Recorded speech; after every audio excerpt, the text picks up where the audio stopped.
اپنی سلیب اٹھانا اور اپنے ایمان میں مضبوط ہونا، اس میں آج کی جو یہ ہم آ، جو آج واقعہ پڑھ رہے ہیں کہ وہ 10 کوڑی جو ہیں وہ پاک ہوتے ہیں، وہ صاف ہوتے ہیں، اور ان کا اس سارے سلسلے سے کیا تعلق ہے؟ دیکھیں، یہ سب کچھ ہے کہ یسوع انسانی نسل انسانی کے لیے نجات کا باعث بن کے آیا۔ تو اس کی نجات کے لیے جو کچھ اس نے کیا اور جو کچھ اپنے آپ کو جس طریقے سے پیش کیا، اس کے لیے یہ جو آج ہم اس پہ جب ہم بات چیت کریں گے تو یہ بھی ایک زندگی کا ایک پورا آپ کہیں کہ ایک نمونہ ہے، جس پہ کہ ہمیں چلنا ہے اور جس پہ چل کے ہم یسوع کی اس نجات کے عمل اور اس میں ان تمام قربانیاں، ان سب کو ہم کس طرح ہم اس کو لیتے ہیں، کس طرح ہم اس کو سمجھتے ہیں، کس طرح ہم اس کا شکر ادا کرتے ہیں، اور شکریہ ادا کرنا، اس کا شکر گزار ہونا جو ہے وہ کتنا اہم اور کتنا ضروری ہے، اور زندگی میں یہ عمل جو ہے وہ کتنا ضروری ہے۔ دیکھیں، اب پہلے میں آپ کو یہ بتاؤں کہ وہ جو صورتحال ہے وہاں کی وہ کیا ہے۔ یہودی تو مسلسل اس طاق میں تھے کہ کب یسوع کوئی ایسی حرکت کریں، اور ویسے تو اس کے تمام اعمال جو تھے وہ یہودیوں کی جو بنائی ہوئی ان کی وہ جو ساری رسم و رواج تھے اور جو انہوں نے اصول بنائے تھے، وہ ان کو چیلنج کر رہا تھا، ان کے خلاف تھا، ان کو خلاف اس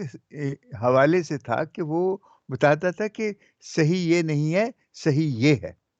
اور اس پہ وہ بڑے تل ملاتے تھے کیونکہ وہ ان کی حاکمیت کو، ان کے حکم کو،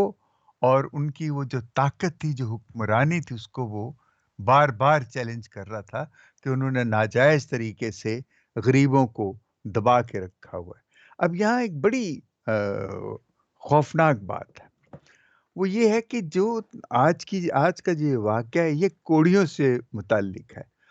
اور کوڑ جو ہے وہ یہودیوں کی اس ساری معاشرت میں، یہودیوں کی اس تمام سوسائٹی میں وہ اس قدر خوفناک چیز تصور کی جاتی تھی، اور نہ صرف خوفناک بلکہ انتہائی ناپاک تصور کی جاتی تھی۔ اگر آپ احبار کی کتاب کا 13واں اور 14واں باب پڑھیں تو آپ کو حیرت ہوگی، یہ دونوں باب جو ہیں وہ پوری کتاب کے طویل ترین، لمبے ترین باب ہیں، اور وہ تمام کے تمام کوڑ کی بیماری سے متعلق ہے، اور بتایا گیا ہے کہ کس قدر وہ خوفناک چیز ہے، اور کس قدر جو جب کوڑی ہوتے ہیں، آپ نے تو ضرور بینہر کی وہ دیکھی ہوگی فلم، اور اس میں کس طرح وہ یہودا کی جو ماں اور اس کی بہن کو کس طرح کوڑیوں کو الگ رکھا جاتا ہے، اور کیسے کوڑیوں سے دور رہا جاتا ہے، اور کوڑی جو ہے جب کہیں سے گزرتے ہیں تو وہ آواز دیتے جاتے ہیں، ناپاک ناپاک ناپاک، تاکہ لوگ ان سے دور رہیں۔ یعنی وہ ایک قسم کی ایک ایسی خوفناک چیز ہے کہ انسان انسان نہیں رہتا، اس سے اس قدر حقارت کی جاتی ہے، اس قدر نفرت کی جاتی ہے کہ شاید اس شخص کو اپنے سے بھی خود بھی نفرت ہو، اور وہ سوچتا ہو کہ میں کیوں زندہ ہوں، مجھے کیوں زندہ یعنی اس قدر تکلیف دہ اور دکھ دینے والی بات تھی۔ تو یسوع کیا کرتا ہے؟ یہ اب بڑی اس معاشرے میں، اب یہودی تو انتظار کر رہے تھے کہ یہ کیا کرے گا، وہ دور سے چلا کے کہتے ہیں کہ اے ربی، اے استاد، ہم پہ رحم کر، اور بس پھر آپ دیکھتے ہیں کہ کیا ہوتا ہے۔ تو وہ ان کو کچھ نہیں کہتا، اور کہتا ہے کہ جاؤ، جا کے اپنے آپ کو کاہنوں کو دکھاؤ، اور وہ کاہنوں کو دکھانے، اب دیکھیے یہاں جو ایک بڑی خاص بات ہے، اور یہاں بڑا خاص لکھا ہے کہ وہ یروشلم کو جاتے تھے، یسوع یروشلم کو جا رہا ہے، اور بڑے کاہن اور سارے وہ یروشلم میں، وہ لوگ جو تھے وہ آ، آخری اتھارٹی تھے،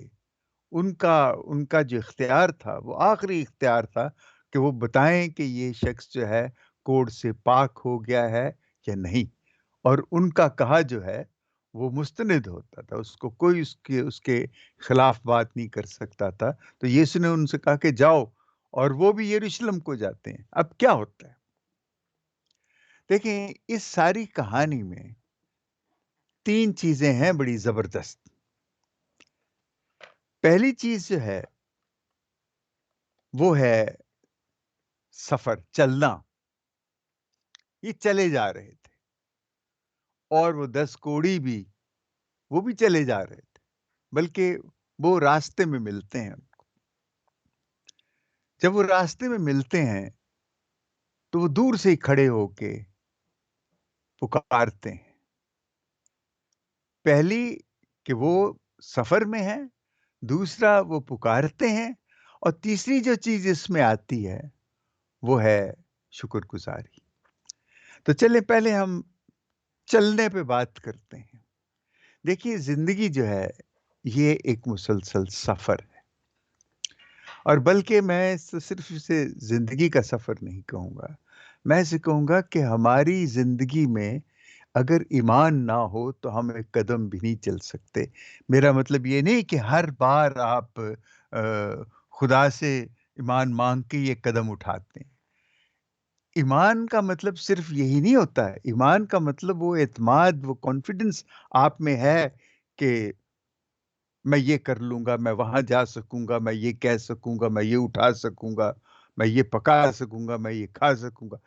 بے شمار زندگی سے متعلق جتنی چیزیں ہیں وہ تمام کا تمام آپ کے اندر ایک اعتماد ہے کہ آپ وہ سب کچھ کر سکتے ہیں۔ تو یہ جو ایمان ہے، یہ ہم اس کو ایک تو ہم یہ کہتے ہیں کہ یہ کرنے کا جو اعتماد وہ اپنی جگہ ہے۔ ایک ایمان، کچھ ایمان اس سے متعلق کے بارے میں یہ کہہ سکتا ہوں کہ ایمان جو ہے وہ ایسے غیر معمولی چیزیں جو ہیں اس سے سرزد ہوتی ہیں، ایسی انہونی چیزیں ہوتی ہیں جو عام انسان عام حالت میں عام طور پہ نہیں کر سکتا، لیکن ایمان جو ہے اس میں وہ بہت کچھ کر سکتا ہے۔ اب اسی طرح یہ لوگ، پہلی چیز جو ہے، یہ ایمان کے لیے سفر بھی بہت ضروری ہے، اور اسی کو ہم کہتے ہیں کہ ایمان کا سفر۔ ایمان کا سفر کہ آپ حرکت میں رہتے ہیں، آپ چلتے ہیں اور چلتے ہیں اور خدا کے پاس آتے ہیں اور خدا سے کچھ مانگتے ہیں، تو یہ وہی سفر ہے۔ بعض دفعہ تو آپ کو چلنے کی آپ سمجھتے ہیں میں تو چل نہیں رہا، میں تو بیٹھا ہوا ہوں اور میں خدا سے مانگ نہیں، اس وقت بھی ہم چل رہے ہوتے ہیں، کیونکہ ہم خدا کے نزدیک جب ہم جا رہے ہیں تو یہ جو جانا ہے یہ سفر کرنا ہی تو ہے نا۔ تو ہم بیٹھ کے بھی جب سوچتے ہیں کہ ہم خدا کے نزدیک جا رہے ہیں، خدا کے پاس پہنچ گئے ہیں، تو ہم سفر کر کے آتے ہیں۔ تو وہ جو کوڑی ہیں وہ بھی سفر کر رہے تھے، اور انہوں نے پکارا۔ انہوں نے کیا کیا؟ انہوں نے پکارا، اور پکارا کہ اے استاد، اے خداوند، اے استاد ہم پہ رحم کر۔ تو یسوع نے ان سے کہا، کیا کہا؟ کہ جاؤ اپنے آپ کو کاہنوں کو دکھاؤ، جاؤ، چلو، سفر کرو، چلتے جاؤ اور جا کے اپنے آپ کو کاہنوں کو دکھاؤ۔ دیکھیں ایمان اور یہ چلنا اور ایمان کا بڑھنا، یہ بڑا ایک عجیب سا رشتہ ہے۔ آپ کو ایمان میں بڑھنے کے لیے سفر کرنا ہے، چاہے وہ سوچ کے حوالے سے ہے، خیال کے حوالے سے ہے، یا کسی عمل، کچھ کرنا ہے آپ کو اپنے ایمان کو بڑھانے کے لیے۔ اور ایمان کو بڑھانے کے لیے ہم یہی ہے کہ سب سے بڑی چیز جو ایمان کو بڑھاتی ہے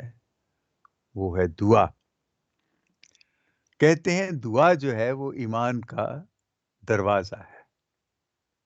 آپ دعا، اور وہ دعا کرتے ہیں، اے استاد،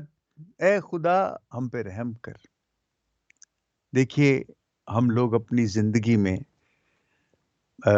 میں یہ تو نہیں کہوں گا کہ ہم بہت سے کوڑ قسم کی بیماریوں میں مبتلا ہیں۔ ہم ہیں، ہمارے غم، ہمارے دکھ، ہم سے نفرت کی جانے والی چیزیں جو ہمیں حقیر محسوس کرواتی ہیں، تعصب ہے، ناانصافی ہے، ظلم ہے، یہ بھوک ننگ، بیماری، بے روزگاری، یہ بیماریاں ہی تو ہیں۔ ایک تو ہم بیماری کہ ہمارے جسم کے ساتھ کوئی بیماری لگ جاتی، یہ بیماریاں بھی ہمارے جسم کے ساتھ لگنے والی اور بالآخر ہماری روح کو بھی یہ تکلیف پہنچاتی ہیں، ہمارے رشتوں کو تکلیف پہنچاتی، ہمارا سب سے بڑا رشتہ جو خدا کے ساتھ ہے اس کو تکلیف پہنچاتی ہیں، آپس کے ہمارے جو رشتے ہیں ان کو تکلیف پہنچاتی ہیں۔ تو یہ اصل میں یہ روحانی شکل بن جاتی ہے ان کی، ان تکلیفوں کی اور یہ بیماری، اور ان کے لیے ہم بھی جب پکارتے ہیں، پکارنا ضروری ہے ہمیں، چلنے کے ساتھ ساتھ ہم چل کے ہم پکارتے ہیں کہ اے خدا ہم پہ رحم کر، اور یہ جو پکارنے کا مطلب یہ ہے کہ اس سے دعا کرنا، اس کے پاس جانا، اور اس دعا کے ذریعے ہم یہ ہے کہ اپنے ایمان کو بھی بڑھاتے ہیں، اپنے ایمان کو مضبوط کرتے ہیں۔ اور یسوع تو ان کو کہتا ہے نا جب کہ جا کے کائنوں کو دکھاؤ، تو اس کا کہنے کا مطلب یہی ہے کہ کیونکہ وہی سب سے بڑی اتھارٹی ہے جس چیز کو، اس میں وہ دو چیزیں ہیں، ایک تو وہ بتاتا ہے یہودیوں کو کہ مجھے یہ اختیار ہے کہ میں کوڑ جیسی بیماری جو کہ پورا معاشرہ جو ہے، جس سے اتنا یہودی نسل اتنی خوف زدہ ہے کہ اس کے پاس یہ اختیار ہے کہ وہ اس کو ختم کرے، اور یہ صرف کوڑ تو ایک علامتی چیز ہے، اور کتنی چیزیں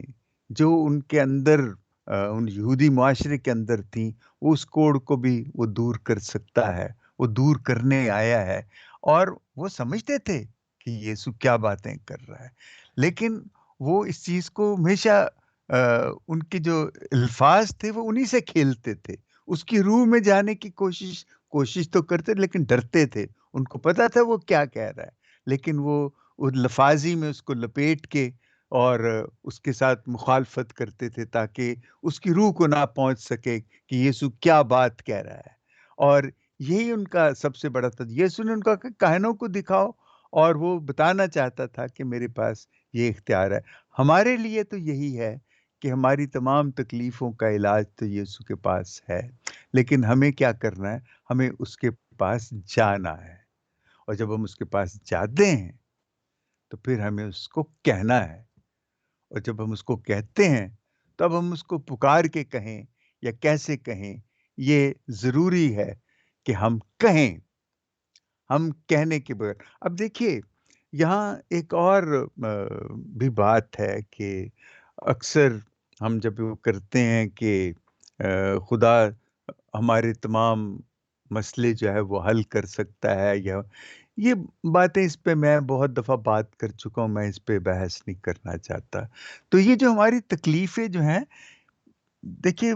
میں جس چیز کو بلیو کرتا ہوں، جو میرا بڑا شدید اور سخت قسم کا ایمان ہے،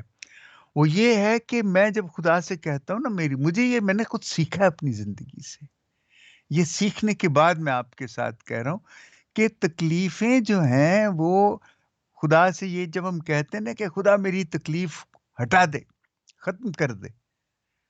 تو اصل میں ہم اس کو یہ کہہ رہے ہیں کہ مجھے وہ طاقت دے، مجھے وہ سمجھ دے، مجھے وہ حوصلہ دے، تاکہ میں اس چیز کو برداشت کر سکوں، اس کا مقابلہ کر سکوں، اور تو میرے ساتھ ہے تو میں اس کا مقابلہ کروں گا۔ تمام وسائل جو ہیں وہ موجود ہیں، وسیلے ہیں، ہمیں ان تک پہنچنا ہے، ہمیں ملتے نہیں ہیں تاکہ ہم اپنی اس تکلیف سے کا ازالہ کر سکیں، اس تکلیف سے ہم بچ سکیں۔ وہ جو ساری چیزیں ہیں وہ موجود ہیں، لیکن یسوع جو ہے اس کا ہونا ہمارے ساتھ کا مطلب یہ نہیں کہ وہ تکلیف ایسے چٹکی بجا گئے، جیسے ان کا کوڑ جو ہے وہ ایک دم، آ،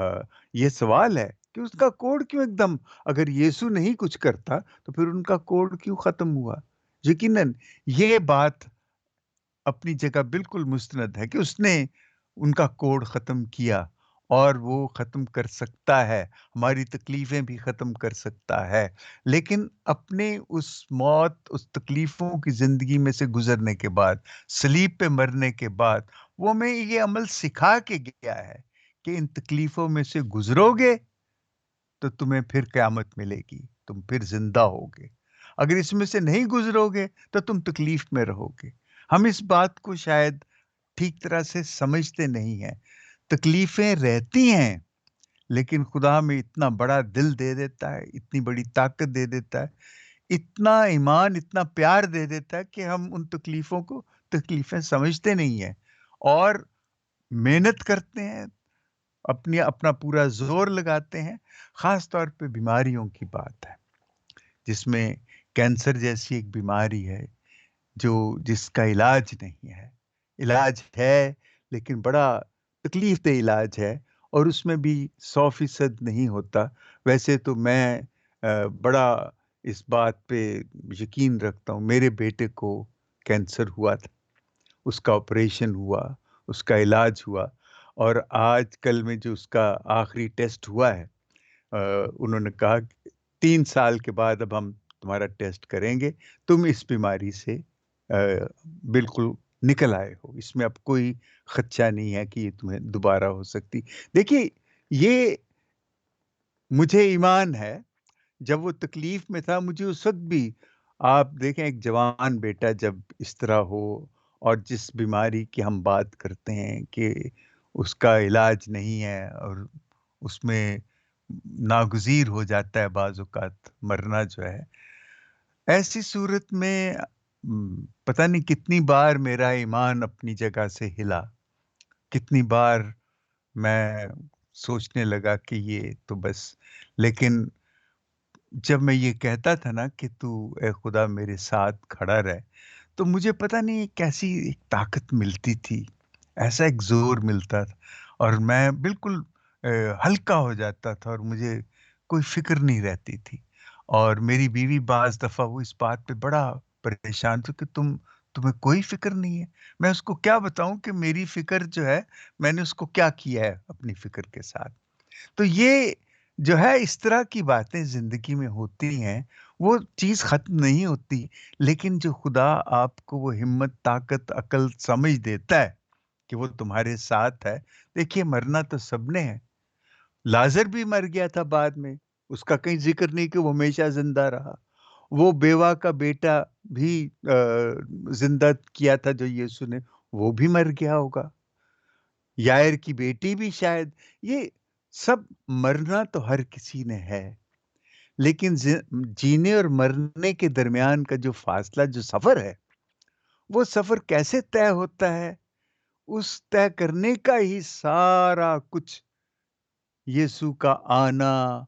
اپنی زندگی کا سارا وہ جو اس نے ہمیں بتایا، لکھایا، جو کچھ ہم آج پڑھ رہے ہیں، جو باتیں ہم کر رہے ہیں، یہ وہی فاصلہ ہے زندگی سے موت تک کا، اور اس کے درمیان جو سفر ہے، یہی ہے سب کچھ. اور اس کو کیسے طے کرنا ہے؟ ہم بڑے مختلف اپنے اپنے طریقے ہیں. ہم اپنی انجیل کو جس طرح بھی سمجھتے ہیں، ان دکھوں کو جس طرح سمجھتے ہیں، خدا کے وجود کو جس طرح سمجھتے ہیں، جیسے وہ ہمارے دکھوں تکلیفوں کو دور کرتا ہے، ہم جس طرح ہم ان کو دیکھتے ہیں، یہ ہر کوئی اپنی اپنی سوچ سمجھ کے اعتبار سے کرتا ہے، اپنے اپنے تجربے سے کرتا ہے. لیکن ایک بات عقل میں آتی ہے کہ یہ سارا دکھ گتسمنی کے باغ سے، بلکہ جیسے یسوع نے اپنی جس کی پیدائش ہوتی ہے اس وقت سے لے کے قبر میں جانے تک، اور پھر اس کا زندہ ہونا تو وہ بعد کی بات، قبر میں جانے تک وہ مسلسل مخالفتوں کا اور سازشوں کا اور جانے کن کن چیزوں کا وہ شکار رہا ہے، اور بالآخر اس کو اپنی جان سے ہاتھ دھونے پڑے. یہ بات ہے، یہ سب کچھ اس نے ہمارے سامنے رکھا ہے. اس نے کہا یہ ہے زندگی، اور اس میں جو سب سے ضروری چیز ہے کہ جاؤ خدا کے پاس، چلاؤ خدا کے پاس، اور جب چلاؤ اور جاؤ اور چلاؤ تو پھر اس کا شکر بھی کرو، اور ہر حال میں بلکہ اس کا شکر کرو. جس بھی حال میں ہو اس کا شکر کرو. وہ 10 پاک ہوتے ہیں. ایک وہ جو سامری تھا، جو یہودی بھی نہیں تھا، جس کو یہودی کہتے تھے کہ یہ جینٹائل ہے، یہ غیر یہودی ہے، اس کو غیر یہودی باقاعدہ کہتے تھے، حالانکہ وہ بھی یہودی، ان 12 قبیلوں ہی میں سے تھے جو یعقوب کے بعد، لیکن ان کو یہ جو یہودا کے قبیلے کے لوگ تھے، وہ ان کو یہودی نہیں مانتے تھے، ان سے نفرت اور حقیر ان کو جانتے تھے. دیکھیں، یسوع ان کے ساتھ، اور اس نے آ کے صرف یہی کہا کہ یہ سب کے لیے ہے، سب کو. لیکن جو سامری ہے، جو غیر یہودی،